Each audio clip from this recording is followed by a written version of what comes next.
तो hi friend, आप लोग कैसे हैं? आशा करता हूँ आप लोग बेहतर होंगे और अपना तैयारी जो है जबरदस्त तरीके से कर रहे होंगे। तो आज जो हम लोग पढ़ेंगे मोस्ट इंपोर्टेंट टॉपिक जो है क्लास 10th का, जिसका नाम है निर्देशांक ज्यामिति। ठीक है, यानी दूरी। क्या करना है? दूरी निकालना है। ठीक है, ये बोर्ड एग्जाम में पूछा जाता है 2 नंबर में भी और 1 नंबर में भी पूछा जाता है। बिल्कुल मोस्ट इंपोर्टेंट टॉपिक है ये। ठीक है, तो दूरी कैसे निकलता है उसको हम लोग समझेंगे। यहाँ जैसे मान लीजिए 2 बिंदु दिया है। कितने बिंदु दिया है? 2 बिंदु यहाँ दिया है और दोनों बिंदु का क्या करना है? दूरी निकालना है। क्या निकालना है? दूरी। तो सबसे पहले दूरी निकालने के लिए हम क्या करेंगे? इसका एक फार्मूला होता है। फार्मूला होता है, लेकिन फार्मूला में जो मान रखा जाता है, मान यहीं से आएगा, यही दोनों बिंदु से आएगा। तो सबसे पहले हम जानते हैं, ये शुरू वाले को बोलते हैं x और लास्ट वाले को क्या बोलते हैं? y।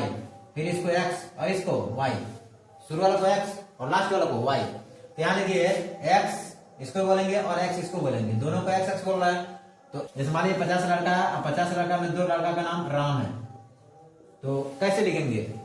लिखेंगे राम 1 और राम 2।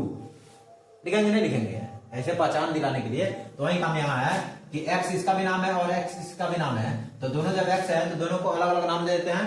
तो इसको बोलते हैं x1। तो x1 का मान कितना आ गया? -5। ठीक है, और ये होता है y और ये होता है y। तो इसको y1 और इसको y2। तो यहाँ देते हैं y1 कितना आएगा? 7। तो उसी तरह इसका ये तो x है तो x2 देंगे, क्योंकि इसको x1 दे दिए तो इसको x2 देंगे। तो x2 का मान -1 और ये y2 का मान कितना होगा? 3। बस यही मान हमको फार्मूला में रखना होता है। एक फार्मूला होता है उसका, दूरी निकालने का फार्मूला एक होता है। लिखते हैं फटाक से हम। तो सबसे पहले दूरी निकालें, यहाँ लिखते हैं हम दूरी का एक फार्मूला होता है √अंडर x2 - x1 का whole square plus y2 - y1 का होल स्क्वायर। ठीक है, ये फार्मूला होता है।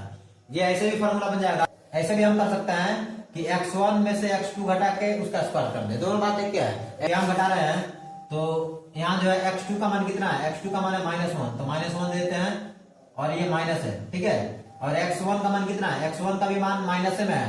तो माइनस कभी भी दो एक जगह नहीं लिखेंगे। अगर जब भी अगर 2 माइनस आ जाए तो गुणा कोष्ठ में दे देंगे। कितना आ रहा है? -5 और इसका होल स्क्वायर। तो इसे होल स्क्वायर देते हैं। ठीक है, प्लस y2 कितना है? y2 है 3 माइनस y1 कितना है? y1 है 7 और 7 का स्क्वायर। ठीक है, तो अब क्या होगा? यहां देखिए लोग, ये जो हमारा -1 का -1, ये माइनस माइनस जब गुना होगा तो क्या हो जाएगा? +5 और इसका स्क्वायर। अब प्लस ये बताइए 3 में से 4 के कितना होगा? 3 में से 7 के कितना होगा? ये बताइए 3 में से 7 के कितना होगा? तो 3 में 7 गया तो -4 होगा। क्यों? क्योंकि प्लस माइनस माइनस का मतलब घटा देते हैं, और घटाने के बाद जो आता है इसमें चिन्ह देना होता है कि चिन्ह हम क्या दें। तो जो इसमें ढेर आता है उसी का चिन्ह दिया जाता है। तो यहाँ 7 ढेर है तो ढेर का 7 ढेर है तो ढेर का पहले क्या है? चिन्ह माइनस, इसीलिए माइनस देते हैं। ठीक है, और इसका स्क्वायर। तो अब देखिए यहाँ, ये देखिए माइनस प्लस क्या होता है? Minus plus minus. तो 5 में से गया 4, लेकिन चिन्ह किसका लाएगा? जो ढेर आता है उसी का चिन्ह लाएगा। यहाँ ढेर 5 है तो 5 का पहले चिन्ह क्या है? प्लस। तो प्लस ऊपर आता है इसका स्क्वायर प्लस ये -4 का स्क्वायर। अब बताइए 4 का स्क्वायर कितना होता है? 4 का स्क्वायर यानी 4 को 2 बार गुना कर दिए कीजिए।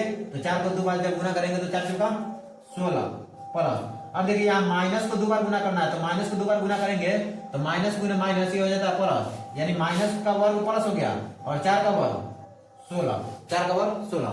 जब ये जुटेगा तो कितना हो जाएगा? रूट में 32। अब रूट में 32 आ गया। कभी कभी क्या होता है कि यहाँ जैसे मान लीजिए रूट में 25 आ गया, रूट में 25 आ गया तो 25 का वर्गमूल होता है कितना? 5। तो अगर वर्गमूल वाला आ जाएगा, जिसका वर्गमूल हो जाए तो डायरेक्ट उसका वर्गमूल निकाल के लिख देंगे, आंसर हो जाएगा। लेकिन यहाँ ये 32 का वर्गमूल नहीं होता। जब वर्गमूल नहीं होगा तो इसको हम तोड़ते हैं। कैसे तोड़ते हैं? जैसे मान लीजिए 32 को अगर हम तोड़ेंगे तो 2 16 दूना 32, 2 8 दूना 16, 2 4 दूना 8, 2 2 दूना 4 और 2 एकम 2, यानी 2 कितना आ गया? 2 आ गया 5 गो। 1 2 3 4 5। यहाँ लिख देते हैं, इसको हम लिख देते हैं रूट में 2 गुने 2 गुने 2 गुने 2 गुने 2, यानी यही 32 को हम तोड़े हैं तो 5 को 2 आया है। तो रूट से बाहर निकालने के लिए हमको जोड़ा चाहिए। क्या चाहिए? जोड़ा। तो 1 जोड़ा बन रहा है, 2 जोड़ा बन रहा है। क्या जोड़ा बनना है, 2 जोड़ा बन गया, तो दोनों जोड़ा को हम बाहर निकाल देंगे, जो बच गया उसको अंदर रखते हैं रूट में, ठीक है। तो जो जोड़ा लगता है वो एगो बन के बाहर निकलता है, ये दोनों जब मिला है तो बाहर जब निकलेगा तो एगो 2 बन के बाहर निकलेगा। जैसे मान लीजिए यहाँ है तो 2 बाहर निकल गया, फिर एक और ये 2 बाहर निकल गया, और रूट में क्या बच गया, रूट में ये 2 बच गया केवल। जिसका जोड़ा लगता है वहीं बाहर होता है एगो बन के, और जिसका नहीं लगता है वो रूटे में रहता है, तो 2 दूना 4 रूट 2, ये हमारा क्या हो जाएगा, आंसर हो जाएगा, ठीक है। तो दूरी समझ में आया कि नहीं आया, समझ में आया होगा, आशा करता हूँ आप लोग को समझ में आया है। तो समझ में आया तो आप लोग लाइक कीजिए और ज्यादा से ज्यादा शेयर कीजिए। चलिए मिलते हैं अगले वीडियो में, तब तक के लिए जय हिंद।